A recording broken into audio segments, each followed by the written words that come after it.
अल्लामा इकबाल रहमतुल्लाह अलैह ताला के कीमती अशार जिसके उन्वान है बागी मुरीद, यानी वो मुरीद जो फेड अप हो चुका है नाम निहाद पीरों फकीरों और इन नाम निहाद रूहानी लुटेरों से, जो आजकल आपको कसरत से मिलेंगे, मार्केट में आ चुके हैं। कोई छोटा पीर, कोई बड़ा पीर, जबकि पीरी फकीरी से उनका कोई ताल्लुक नहीं होता, रूहानियत से उनका कोई ताल्लुक नहीं होता। वो मादियत ज़दा होते हैं और कुरानिक वर्सेस से बेबहरा होते हैं, उनको कोई उसका नॉलेज नहीं होता। इसी अंदाज से हदीस सियासता की कुतुब से वो नाशना होते हैं और फिक के मसाइल से कोसों दूर होते हैं। हाँ, उनको ये ज़रूर नॉलेज होता है कि मेरे किस मुरीद के पास कितनी मालो दौलत है, कोठियाँ कितनी हैं, गाड़ियाँ कितनी हैं, बैंक बैलेंस कितना है, मेरी कितनी मुआवनत कर सकता है। तो वो ये तमाम नॉलेज हासिल करते हैं, असबाब पैदा करते हैं कि ताकि भोले भाले मुरीदों को लूटें। इसलिए मेरी आपसे गुजारिश ये है कि ये आशार समात फरमाएं। बेसिकली अल्लामा इकबाल रहमतुल्लाह अलैह ताला खुद एक दरवेश थे, एक वली थे। तो आप बुनियादी तौर पे अपनी बगावत को जाहिर करते हैं, उसको नाम देते हैं बागी मुरीद।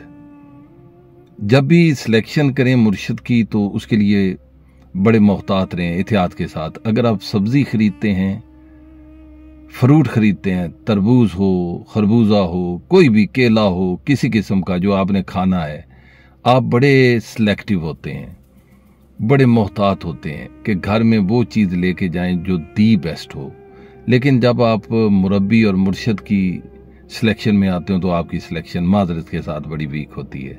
सबसे पहले देखें कि जिसको आप अपना रहनुमा मान रहे हैं उसकी तालीम कितनी है, मात पे कितना पाबंदी से अमल करता है, सोमो सलात कैसी है और लालची तो नहीं।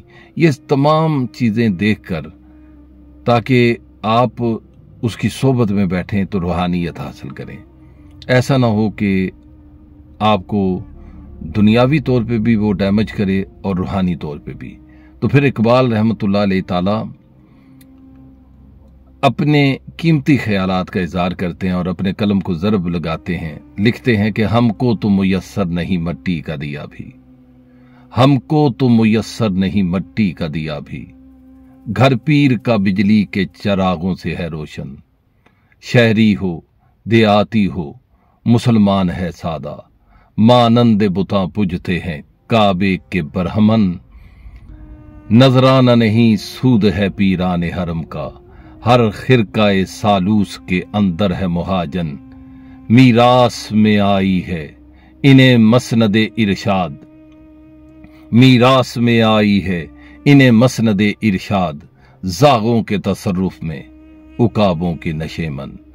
ये आखिरी जो दो अशार हैं इनका माना समझिएगा कि नजराना नहीं सूद है पीराने हरम का। वो कहते हैं ये जो गरीब मोहताज फकीर नजराने चढ़ावे चढ़ाते हैं, ये बुनियादी तौर पे सूद है पीराने हरम का।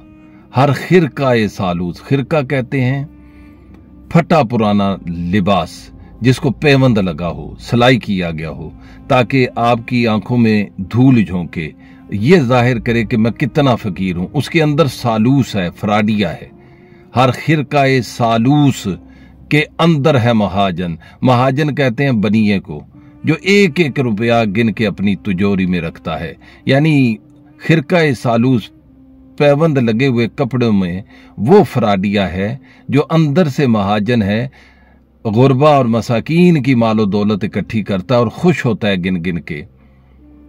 फिर आप आखिर में लिखते हैं कि मीरास में आई है इन्हें मसनद इरशाद। मसनद इरशाद यानी कि इनके अबाव अजदाद जिस जगह पे बैठ के लोगों को स्पिरिचुअलिटी से माला माल करते थे, मसनद इरशाद कहते हैं जहां पे बैठ के बंदा तकरीर करे और अल्लाह और उसकी रसूल की बातें बताएं और अल्लाह अल्लाह का जिक्र कराए, वो मसनद इरशाद और मीरास यानी इनको विरसे में मिली है इनके अबाव अजदाद। और उन्होंने तशबीह क्या दी इल्लामा इकबाल रहमतुल्लाह अलैह ताला ने कि जागों के तसरुफ में उकाबों के नशे मन। जाग कहते हैं कौवे को, उकाब कहते हैं शाहीन को। इल्लामा इकबाल रहमतुल्लाह अलैह ताला ये बात आप सब पर और मुझ पर ये आश्कार करना चाहते हैं कि वो उकाब थे जो इनके अबाव अजदाद थे, वो शाहीन की मानंद परवाज करते थे, रूहानी परवाज।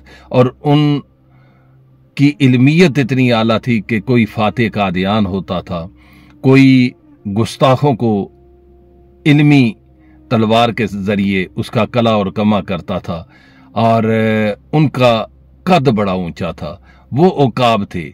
अब प्रॉब्लम यह है कि जिनको हम उकाब समझ रहे हैं वो जाग हैं। भी इस यकीन और तयक्कुन से आपसे इजाजत चाहता है कि अपनी दुआओं में इस बंदा खाकसार को याद रखेंगे, अपना ख्याल रखेंगे। अल्लाह पाक आपका और मेरा हामी और नासिर। अल्लाह निगहबान।